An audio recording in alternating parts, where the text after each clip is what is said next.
Most discussions concerning the COVID-19 global pandemic aspire to a path leading to some form of normalcy, a new normal.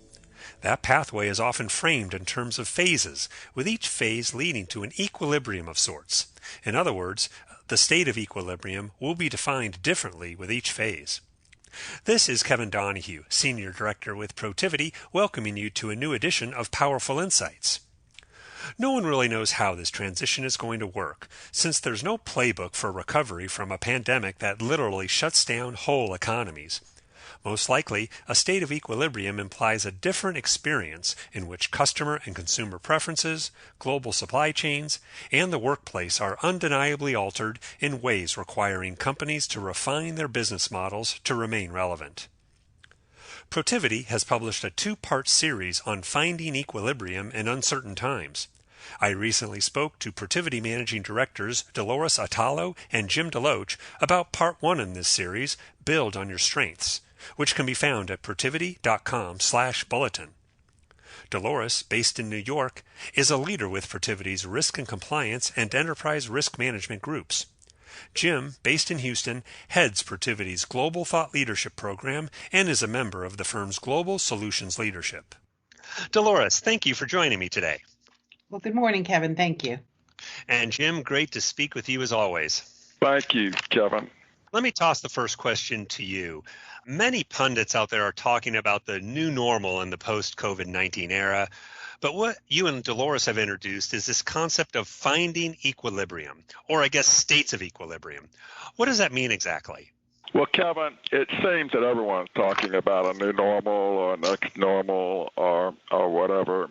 And as Dolores and I formulated our thinking around the bulletins that we put out, we concluded that expecting normalcy may be too ambitious. It can imply an unrealistic state that's close to the way of life we experienced pre-crisis. Now, while I don't think many believe the clock is going to turn back to pre-pandemic behaviors, our thinking was that there will likely not be a single new normal. More than likely, we'll see a phased transition. At Protiviti, we have a view that transition, we refer to it as now, next, soon, and eventually. So it occurred to Dolores and me that in general, businesses and their customers, employees, and suppliers will be constantly evolving as we emerge out of lockdown. Therefore, as consumer and customer preferences, global supply chains, and the workplace evolve and are undeniably altered, companies will be in a position of having to refine their business models to remain relevant. So, for example, consumers are not likely to gather and herd like they did prior to the pandemic, at least not until traction with a vaccine is gained. And employees who were as productive, if not even more so, working remotely, they may not be anxious to fill up the freeways for a 75-minute one-way commute to clock in 9 to 5 at a high-rise downtown office building. So as the transition from the crisis and the change in the related market behaviors occur in phases, it is reasonable to presume that organizations must search for equilibrium with each successive wave of change, meaning what we're experiencing now and what we will experience soon, next, and eventually. And so this state of flux suggests that the most successful companies will be those that are the most resilient. And with that context, Dolores and I thought that the reference to finding equilibrium captured the dynamics of the challenge companies face as we emerge from lockdown. That's a great rundown, Jim. And as we've discussed, definitely touches on me personally as well as many of those I'm working with right now. Dolores, one of the many challenges in finding these appropriate states of equilibrium is that the target continues to move. What are some of the variables involved that make this environment so difficult to predict right now? Well, Kevin, there's nothing that's not moving, as Jim mentioned. The number one thing that's not moving is the COVID virus, which is an adversary that's entirely agnostic and opportunistic. So every move that makes as an opponent, we have to have a counterbalance move to stop it, thwart it, minimize it. So as we're trying to normalize society and execute business and stay afloat, finding our equilibrium, everything is changing. So it's an ongoing voyage. But that's why it's so critical to be adaptable, as Jim mentioned. Every time you find a plateau, a safe harbor, something will change. And that's the one thing that's got to be kept in mind. So when considering the current state, though, we shouldn't panic, because if we take a step back, the current state has never been unchanging. The current state is ephemeral, it's fluid, it's moving, and the people, the professionals, the businesses that have flourished in their professional lives, in their personal lives, and in society have been those that can learn and adapt and move forward. And that is why we have to look at the situation in the very same way. So that's why it's not once and done. Let's plan, let's execute. It's going to be a V-shaped recovery. It's really more, okay, what's on the horizon and how can we plan? So it's always important to consider when you're feeling safe and comfortable, look on to the next horizon, consider what's coming. And I think part of that will come through considering that it's a known unknown and that time is a luxury and organizations must be nimble. Thanks, Dolores. Jim, building on some of the points that Dolores just made, during this crisis, strong leadership together with a strong culture are vital for an organization. Why will these factors also be so vital in finding equilibrium post COVID-19?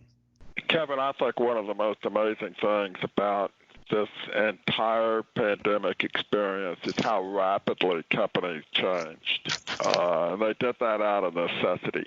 So, restaurants offered curbside pickup to keep their top flight chefs working and functioning. Businesses having to lock down, acquire the necessary technology to work remote. And retail operations doubled down on digital channels. I mean, it was that companies were changing out of necessity in a much quicker time frame than they would have otherwise. So changes and innovations that normally might have required a few months, if not even longer, 18 months in one case that I'm aware of, the transition from ideation to implementation were operationalized in a matter of days. And all of this started at the top with leaders setting the line of sight for employees to focus on the desired end state with a vision that emphasized the organization's strengths during the lockdown. And so companies were searching for a way of finding equilibrium to meet customers and consumers and the needs and realities their employees faced halfway and to continue to operate. But more importantly, what we found during the lockdown, and I think will be extremely important going forward, leaders will need to cultivate this innovative and agile thinking as part of a culture for embracing change. This is the underpinning of a resilient organization. Companies should articulate a compelling business case for being an adaptive organization, establish realistic goals and well-defined action plans, and set accountability for results. So through words and deeds, the messaging from the top must motivate, it must enable, because wise leaders know that empowered frontline employees can make the difference between success and failure. And it all boils down to a flatter organization, fostering high velocity, high quality decision making that is so critical to an innovative culture that can adapt quickly to changing realities. Dolores, I want to turn to you and actually talk to you a little more about culture, specifically employee engagement. What are some of the practices organizations should employ both during this crisis and once we start to emerge from it to keep employees engaged and connected? If we think about these past, I think it's 9 weeks now, I'm sure all of us have had good and bad days. And when we think about that and we think about our colleagues in that way, I think it makes it a lot more human to think about culture. When you feel connected to your colleagues and to your organization, you're going to perform better. But is this really about performance, or is this about really getting through this together and achieving the organization's goals? I think you have to build a lot of trust during a time like this, and it's something that has to be earned. So it's really important, and we talk a lot about this at Protiviti, about being on one mission, being one organization, so people can feel engaged and connected and share the commonality of those things. We all have different things going on in our personal lives. We're all managing different things, so it's really helpful to have a common mission and a common set of organizational goals. Leadership plays a hugely important role here on clear messaging. Clear messaging about what's going on, that's both good and bad news, as well as expectations from employees. What's practical, what's not practical in this current environment. And I think that those are the kinds of things going both ways that help us to be authentic at this time that's very, very different. And also in playing to our strengths, we're in a comfort zone where there's a lot of discomfort. And I think all of those things start to weave together a culture that will be more resilient as the pandemic subsides and as we go into the next phase of whatever this is going to be for back to work. I think that it's a really important foundation to build this trust, have this culture, have this connection, even enhanced communication among folks. And sometimes if you asked me a few months ago about video calls, I'd say not really a fan. And now I actually welcome them. It's a great opportunity to connect with clients, to connect with colleagues, and share a little bit more personal relationship when we're self-quarantined. So it's also an opportunity to take this as a foundation. And the stronger the foundation, the more you can do with it, because we have to think differently. We have to think differently about how to engage and be successful. So it's a great time to encourage diverse perspectives, invite different people to the table to problem solve. And if you have built trust and you do have a strong culture, you'll be rewarded at this time where people really start to dig in and do the right thing. Thanks, Dolores. That was a great rundown. Jim, I want to ask you a question that builds on something Dolores was just speaking about. In light of this pandemic, are organizations taking a renewed look at their plans for the unplanned? I guess the short answer is yes. One of the strengths that Dolores and I picked up on in issue 7 of our bulletin was that scenario planning was an essential skill, and in fact a differentiating skill, because no one knows how this is all going to unfold. There's just no playbook for dealing with a pandemic that literally shuts down the whole economy. So there's got to be a way of looking at alternative futures so that leaders of organizations and the infrastructure of the organization can plan out, okay, here's how we're going to play and here's how we're going to respond, and searching for equilibrium if this scenario occurs. And so that's an essential strength. We outline a number of ways, a number of what we consider to be best practices. But the short and skinny is that basically organizations should understand the critical assumptions they have going forward as we emerge out of lockdown into the next phase, the phases that will be encountered soon, and to the ultimate new normal that is encountered down the road. And apply scenario analysis to identify the key variables that could render one or more of those assumptions invalid, and using that, focusing on intelligence activities that can identify whether or not those variables are changing. And if the variables that impact and potentially could bring to pass one or more scenarios as a result of the scenario planning exercise, then management will have already done tabletop exercises to kind of know exactly how to respond to that situation. And so that facilitates agility and resilience in what could be a very fluid and rapidly changing environment. And so one thing that we try to emphasize with this notion of acting with intention. So once you see a scenario developing, you work out exactly what your response is. You act with intention, meaning you foster an organizational culture that facilitates consideration of the impact of the change or the changing market realities on critical business model assumptions, and incent management and employees to make the necessary changes and revisions to strategic business and product plans. And so this is all about driving organizational resiliency, which is going to differentiate who wins and who loses in this new environment. So, yeah, I think we saw a lot of it during the lockdown, primarily focused on, okay, how bad is our revenue decline going to be? And how do we adjust to it? And that's more of a reaction to an economic downturn kind of thing. But now going forward, hopefully we're going to see upticks and new demand for services, and we can go forward in the recovery. But how quickly that's going to happen, no one knows. And so scenario analysis is an essential skill. Thanks, Jim.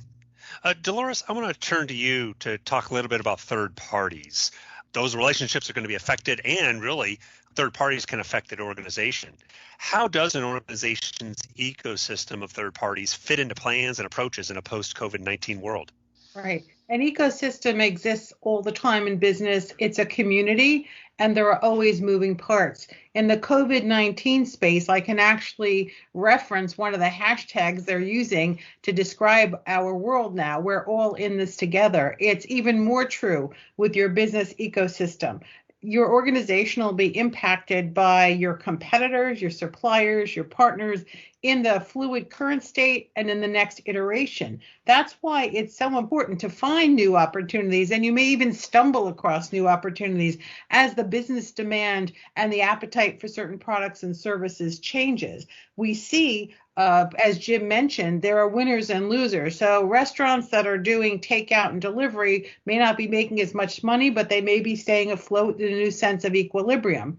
That's an example of thinking about your ecosystem in a different kind of way. Maybe they've had to change their menus. Maybe they've had to change other parts about their business model, but their ecosystem is functioning and supporting them to hopefully keep them afloat. And I hope we're all supporting them. So these windows of opportunities are going to change over time, and the organizations that will be rewarded are the ones that will be taking smart risks. And maybe we can think about smart risks as things that get you where you need to go. So in some cases, it's an 80-20 rule. Can you find supplies that meet 80% of your requirements, and can you get 80% of your things done rather than trying to be perfect all the time? Because in this pandemic, we know from our own grocery shopping, not everything is available. What are the appropriate proxies that you can feel comfortable taking? And how can you prioritize the relationships, the products and services that you interact with to make sure you can keep doing the things that are most important to you? This is, again, a time to be quite authentic. And then how do you safeguard those to make sure that they're still standing or maybe even enhanced as the pandemic moves forward?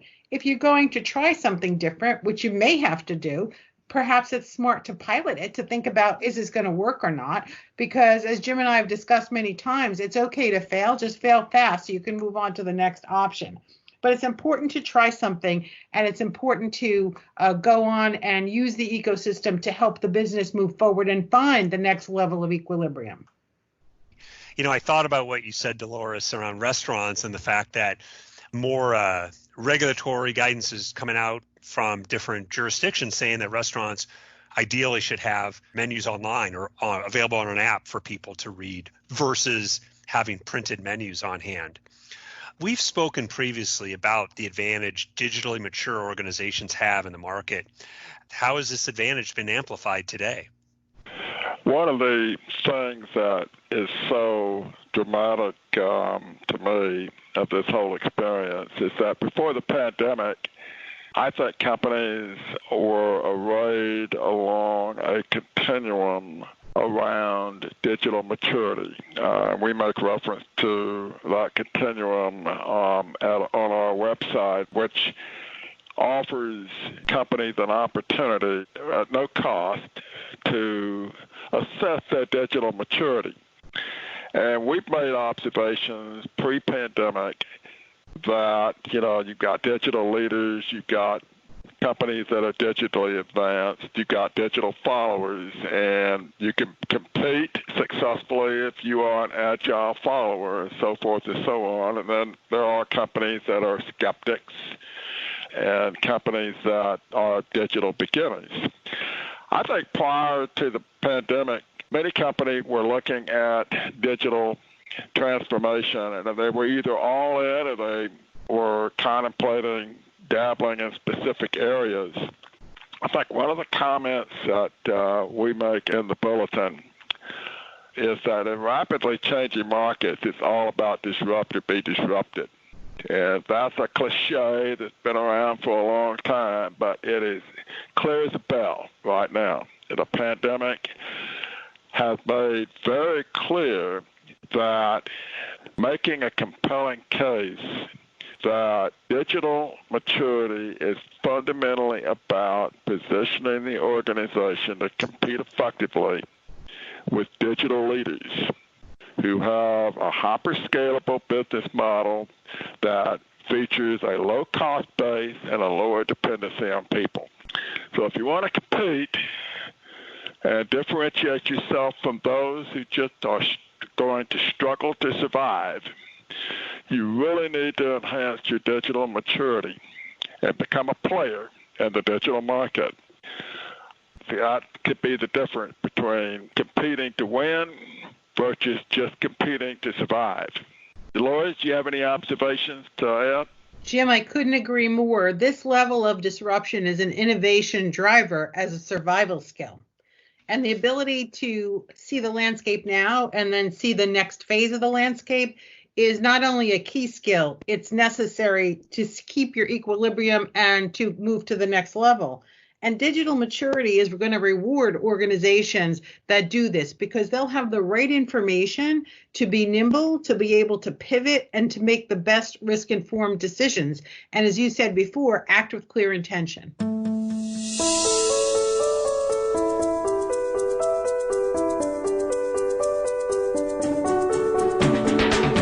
I want to thank Dolores and Jim for joining me today, and thanks to all of you for tuning in. You can find Protivity's complimentary digital maturity self-assessment tool at protivity.com/digital. And you can find part 1 in Protivity's bulletin series, Getting There Eventually, Finding Equilibrium in Uncertain Times, Build on Your Strengths at protivity.com/bulletin. And I encourage you to subscribe to Protivity's Powerful Insights podcast series wherever you listen to your podcast content.